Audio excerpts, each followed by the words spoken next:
beating up on. 700 Eddie, were you handling at 54.98 Marcus Garvey or is that 81K?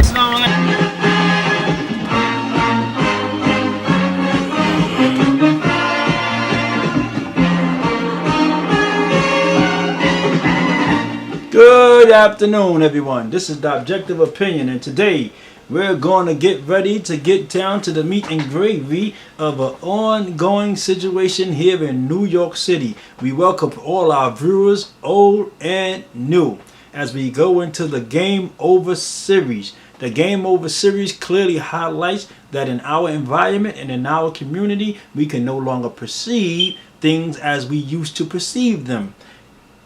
And I'm speaking directly to the Afro-American community at that point. So, that being said, we're going to highlight a whole lot of issues in the Game Over series. And we need you guys to understand what the Game Over series entails and what it means and what it stands for.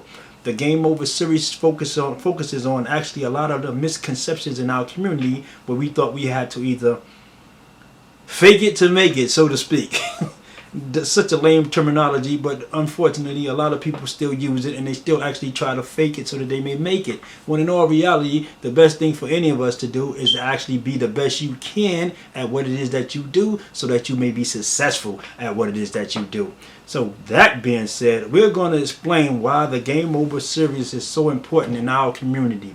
Over the years, many of us have been duped into believing that we had to cut edges or cut angles to achieve things in our lives. This is not the case. It has never been the case, and it will never be the case. However, what we do need to focus on, what is actually required to be the best that we can be.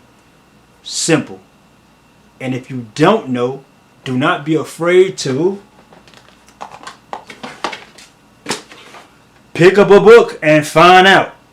Anything that you need to know 9 times out of 10 is in a book. You just got to find where the book is. Fortunately for a lot of us, they created something called Google. A lot of us, we crack jokes about Google. You know, you got Google Scholar all over the place. Google Scholar will guide you to a whole lot of things. Now they got Ask. Ask is another famous website that guides you to a lot of information that a lot of people just take for granted. So, with that being said, there is no excuse for anybody, any nation, or any ethnic group to be behind the 8 ball. However, a lot of us differ with that, because we have a lot of Afro-American males in our society for some strange reason can't seem to find employment. And as I was just telling my brother Offset regarding security licenses, this is a major misconception in our community. You feel that you have a felony, you can't get a security license. Guys, listen. You can have a felony and still get a security license. However, you have to go through the proper channels to acquire the security license. Meaning, you have to go to someone that's educated, that knows how to give up the proper information to get a security license. In other words, how is a better way of saying it? The person that instructs you and guides you and fill out your paperwork has to be certified by the state of New York to actually apply for your security license. And mind you, they should not be charging you $400 for it. It should cost you no more than 100 and some change, give or take a couple of 20s in between for the actual class for you to even get to that level, because the state is another entity within itself that the instructor has to actually inquire about for your security license. So let's make sure that's perfectly clear on that note. So please, don't go to these guys that's going to rob you for X amount of dollars and they don't give you a security license. And when they say they're going to give you the security license, you done paid all this money and you can't even find a security license. A lot of that stuff, again, is in a book. A legal book, 9 times out of 10. So you need to learn how to read. And if you don't learn how to read, I ain't going to say fake it till you make it. Listen, struggle with the words until you understand them. This is how you get ahead in our society. Okay? So we're going to get into the Game Over series, and we're going to highlight a whole lot of issues that we've been dealing with over the last couple of years. Well, over the last 12 months? And it's been a lot. It's been a lot. So don't think that it's light, because we have been dealing with a whole lot of issues. But if you're on the Objective Opinion, this year coming in, as we start off the Game Over series, I started this back in 2012 when I started the media program. and I applied with the New York City Police Department for media credentials. Unfortunately, those credentials were not afforded to me. I do believe I left a video clip on YouTube somewhere down the line explaining about those credentials. So if you go through the YouTube pages, you will actually see those clips, and you can actually find them. I did a whole bunch of series on other organizations like Save Our Streets. Recently, we have some more information on Man Up. These individual organizations that are out there trying to address the concerns of the media community with the shooting, violences in the streets, and things of that nature. But what better way to address those issues than to talk to you personally, yourself, and ask you nicely, guns down, bro. I mean, really, we killing ourselves at an alarming rate. It's unnecessary, and we need to reevaluate our disposition, okay? But we're going to get into some clips, and we want y'all to stay focused, stay tuned, because I have a lot of information that I like to provide for you guys, and there's a whole lot of clips that you need to pay attention to.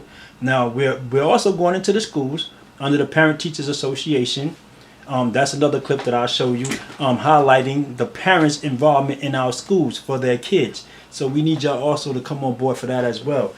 The transparency is open at the present time, as the new election has opened the door for a lot of us. So come on out, check out the Objective Opinion, and enjoy the show, man. The videos is all, you need to pay attention and watch what we got for you. Let's get into a couple of clips. The Objective Opinion, Game Over Serious. This is part 2. We started off with President Barack Obama for part 1, but this is part 2 coming at you right now. So stay tuned and stay focused. Objective Opinion. All right, one to grow on. Remember that. I'll be up there. I'm gonna call you. I'll be up there. Honestly, I'll be up there like 2 hours out there.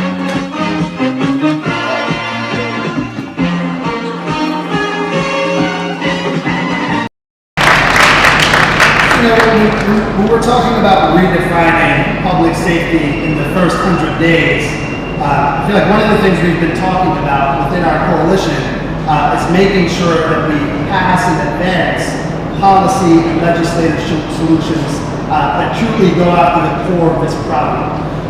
So when we introduced the Community Safety Act, it was a 4-bill package in which 2 were passed, the Inspector General and the Anti-Profiling Bill. But I'm wondering if either Kari or Linda, if either of you can talk about why it's still important to discuss and think about passing and creating a strategy to implement the consensus search bill and also the ID bill that we have as part of this package in the beginning of this year.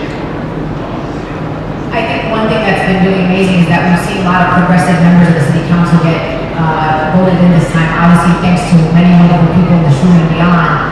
Our mayor has executive order power. What he can do on those 2 bills is he can put forth an executive order that will basically make NYPD officers provide ID to people when they stop them. We have the right to know who's stopping us when we're walking down the street. That is not something we should be begging for. And on consent to search, it is our body, it's the body of our young people. We should be able to say yes or no on whether or not we want to be searched or we want someone to touch us. So I think that Mayor de Blasio, who is our ally and understands and actually supported the full Community Safety Act, I think should put forward the strategy could be an executive order on both those bills. The only thing I would add is that I think when you start talking about the issue of consent to search, under the law, there are many instances when we walk through the streets as citizens that we have a protection for illegal search and seizure. There are many instances where the NYPD are violating essentially the standard of reasonable suspicion before they're able to stop and search somebody. You have the right to continue walking, you have the right to not provide your information if you're simply walking down the street and in no way have created a crime or there's no reason that there should be any kind of reasonable suspicion.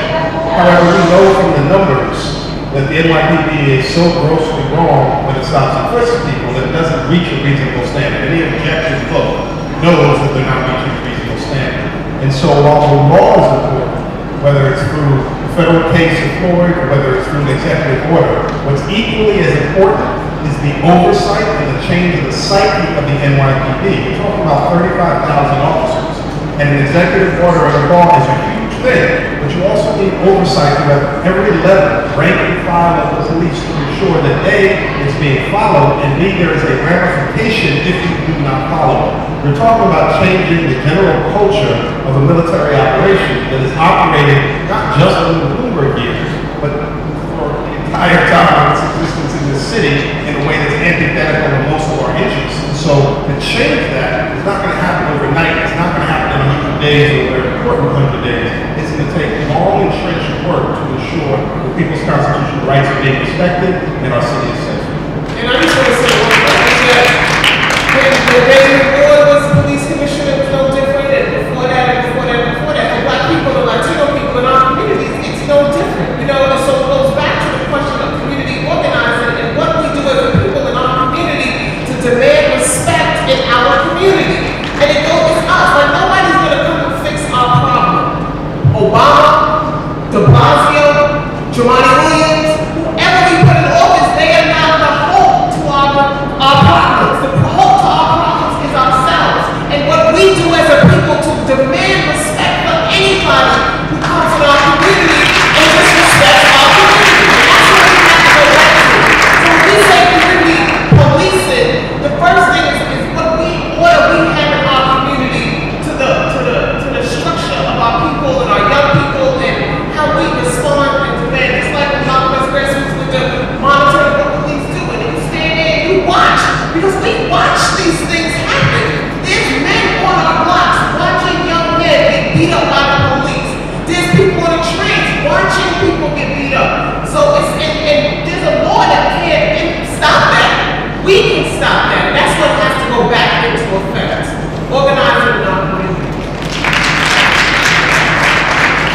There's not much to add to that. I think the only thing I would say is, as a parent, the most difficult conversation I had to have with my son was how to engage with the police. When he turned 15, and actually when he turned 13, going off in the high school, and I knew he'd be out on the streets on his own, I thought I would have to talk to him about sex or drugs, which I did, but the most important discussion I had was how he engaged with the police, because I wanted to make sure that every day my son returned home safe.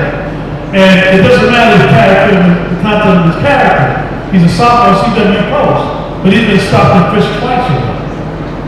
So that doesn't matter. I know it's about the color of his skin, the community in which he comes from.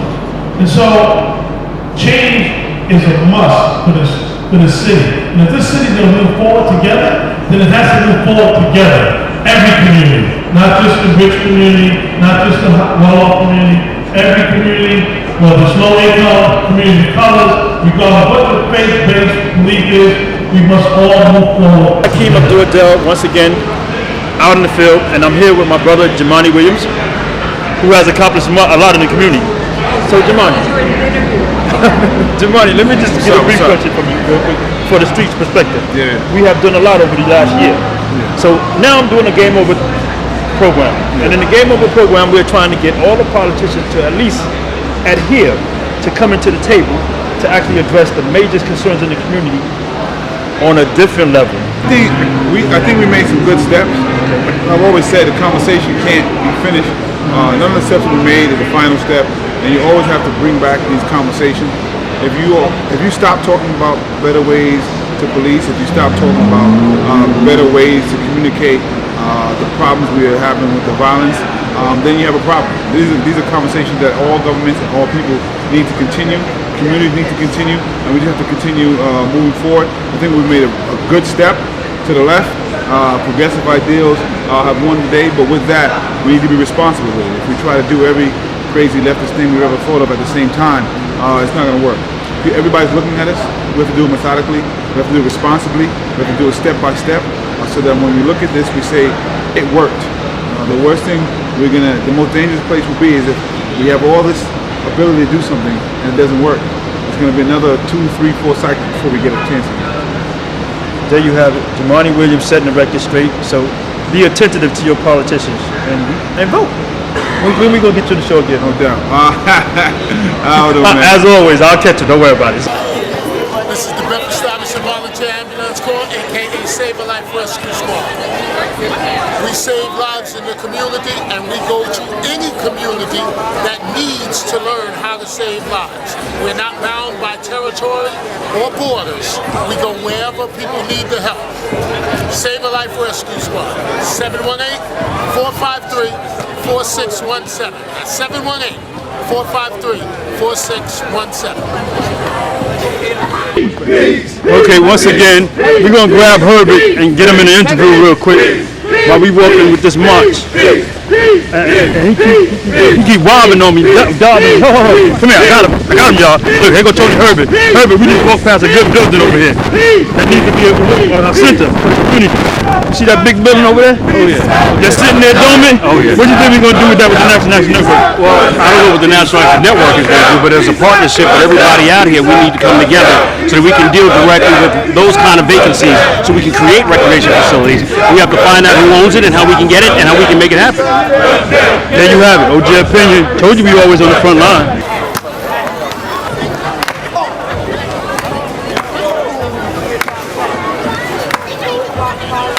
Darnell Charles. I am 15 years old. I currently live in Brownsville, but I'm from Bed-Stuy. And I'm just going to start with the fact that in Brooklyn, not even in Brooklyn, 5 boroughs period, there's nothing out here for nobody, especially young kids. You want to do what you got to do and be a dream chaser, chase your dream. Don't listen to nobody when they tell you you can't do it. You can always do it. It don't matter how small they try to make you seem, you're the biggest. Don't ever think you're the smallest, you're the biggest. You stand out the most. Especially if you're a dancer, you're a singer, you got some type of talent, show your talent, never be scared. Never fold up like a book. Outpage yourself more than inpage yourself. You feel me? Like, out here in Brooklyn, it's nothing. There's nothing really out here for you. School is the best place to be. I found that out the hard way by not going to school, cutting school for my first 9th grade year. First 2 9th grade years. Now, right now, I'm struggling with credits. I only got 8 credits. And I'm 16 years old, turning next Friday, October 5th. It's not a good look when you 16 in the 9th grade. Not even in 9th grade, 11th grade, but you got 9th grade classes and you behind in credits. Everybody laughing at you, everybody already ahead. You're still behind, it's no good.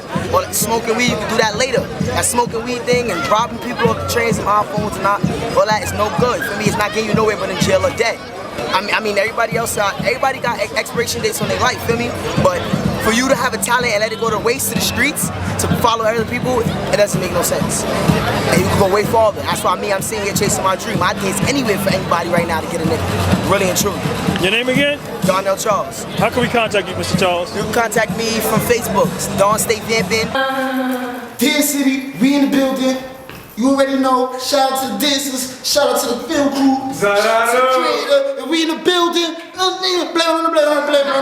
You know, wise man told me that a wise man understands in this life you want to build or destroy.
Kings. www.what'smajor.me. Shout out to my people's fashion library, aka that Rosh. You know I'm throwing on the fashion library.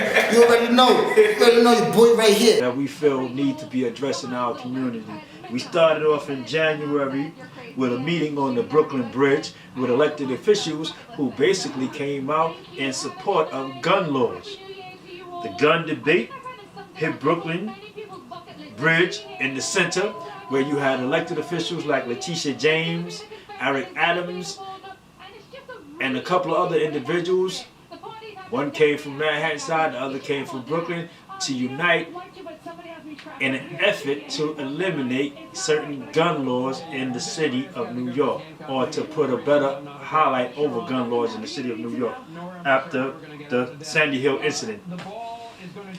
Then we had, mind you, the Sandy Hill issue, they're still silent on the Sandy Hill issue. The outcome of the Sandy Hill issue has already come out, the police reports, but we still stuck with no actual explanation or motive for why this young man did what he did, or what was the purpose for him behind him doing what he did. However, we have this ongoing push to regulate gun laws in the city of New York.